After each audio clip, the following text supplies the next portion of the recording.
Hello, I'm Dr. Mary Jo Ruggieri. I'm a holistic health professional, and welcome to Staying Well with Dr. Mary Jo. Tea for two, the healing properties of herbal teas.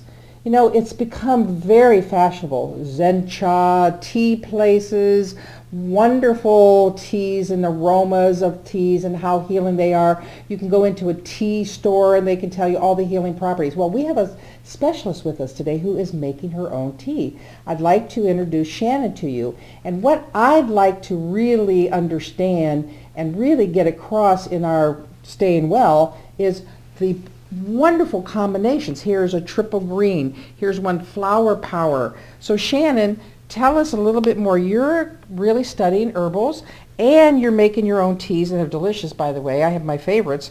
But tell us a little bit more about sharing how important these are and what the healing properties of teas are. Okay. Well, herbs have been used as food and medicine since humans have walked the earth. Plants contain energetic compounds and qualities that have numerous benefits on health when consumed properly by humans. Most pharmaceutical medicines of today are synthesized chemicals, and us as holistic health professionals feel that herbs can oftentimes be safer and more effective in the long run, and more delicious. Good.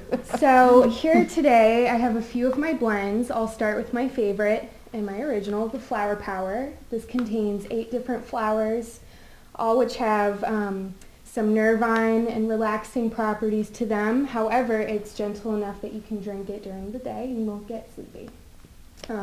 Delicious. So here we have Triple Green. This blend, which contains 3 different types of green tea, is an excellent coffee alternative. It's high in antioxidants, amino acids, minerals, theobromine, and caffeine, as well as other powerful components that help give you an energy boost without a crash all day long. So here on the other side of things, we have our valerian tea, which is a powerful sedative. So people that suffer from issues like insomnia or severe anxiety might benefit from this tea. Although this blend doesn't taste the best due to the nature of its powerful and pungent ingredients, the taste is worth a good night's sleep. So over here, we have the most delicious of all, in my opinion, which is the lavender mint. It's a delicious cooling treat, great hot or cold, day or night. Medicinally, it could be used for nausea, indigestion, headaches, or just as a mild sedative before bed. And then last but not least, we have the marshmallow chai, which is pretty much like our typical chai tea, except we've got red rooibos instead of black tea, so it's caffeine free, and we also have marshmallow root to add a sweet and soothing taste. This blend is great for cold weather as it's warming and stimulates the digestive fire. Add a bit of milk and honey for a real treat, and got yourself some dessert. So there's a little bit about my teas. You know, one question I have, which is interesting to me, I'm a connoisseur. My favorite one is, I love that lavender mint one. And of course the triple green, that's one of my favorites. But now how do you get the ingredients? I mean, notice that in these bags, they're all, can I put my hand in, they're all loose teas, okay? All loose teas. Now how do you make them? Do you grind them up or do you take the flowers? That's more interesting to me. Like, okay, so take for an example your lavender mint. Okay, now do you get regular lavender dried and take it? Yes, I order my herbs from a very trusted source. They're all organic and they're all dried, cut and sifted, so they're easy to blend together.